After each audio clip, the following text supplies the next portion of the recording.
Big L, rest in peace. Let's talk this new Big L album, Harlem's Finest, Return of the King. This album is on Massive Hill Records. You know, Massive Hill is continuing their streak of dropping, 7 releases by 7 classic hip-hop artists that have contributed to the culture in legendary status. This month, we were blessed with Mobb Deep and now Big L on Halloween. And overall, this album is pretty much a lackluster album, but it is what it is. We really can't compare this album to the previous Posthumous album from Prodigy / Havoc, Mobb Deep, Alchemist, because Big L died in the mid-90s. So a lot of this material is obviously going to sound dated versus where Prodigy just died within the last 5 years. So it's going to sound more up to date because Prodigy just died in 2019, around there. Somewhere 2020, 2019. So this album will automatically sound dated, but I think the production did not do these old vocals any justice. The best song on the album is obviously the first single that dropped with Nas, You Ain't Got a Chance. There were a couple of joints on here that I was like, okay. My second favorite song on the album was All Alone, Quiet Storm mix.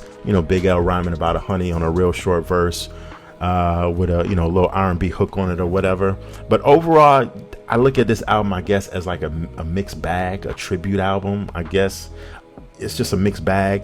The production didn't feature the producers who I thought should have maybe been on the album.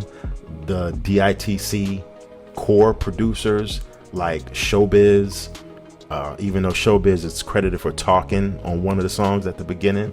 Lord Finesse had no involvement on this album, which I feel was a massive mistake. Even DJ Premier mentioned in a Rap Radar interview with Ransom that just came out yesterday, depending on when you watch this video, October 30th, that Lord Finesse should have been the gatekeeper of this project and the gatekeeper of Big L's material. It's just like sloppily thrown together. I was very surprised because I thought the beats were going to be better on this album, but the beats were just like real.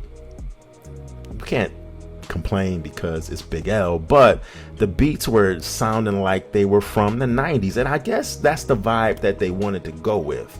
Beats sounding like from the early mid 90s because that's when they got these vocals from Big L, and not necessarily have him over a more polished 2025 sound. So it just depends on how you feel.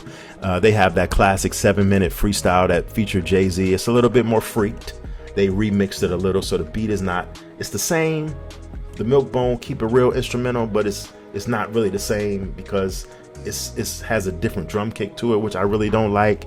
And then the album goes into end of the album with a bunch of freestyles and old release joints. It is what it is. I just thought that maybe, they could have did. They said that Big L's family or his brother was in control of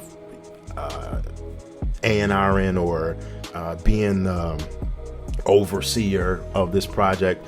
I felt like they could have did more justice to Big L on this joint, but it is what it is. Let's just be happy that Big L's name is still alive, still ringing bells, rocking bells, and let's just be happy that we got a Nas Big L collaboration, even though it's posthumous. Let me know in the comments what you think. I'm gonna tap in, of course, as I always do, and I will check you later. E for One Media. Yeah, no one I heard that.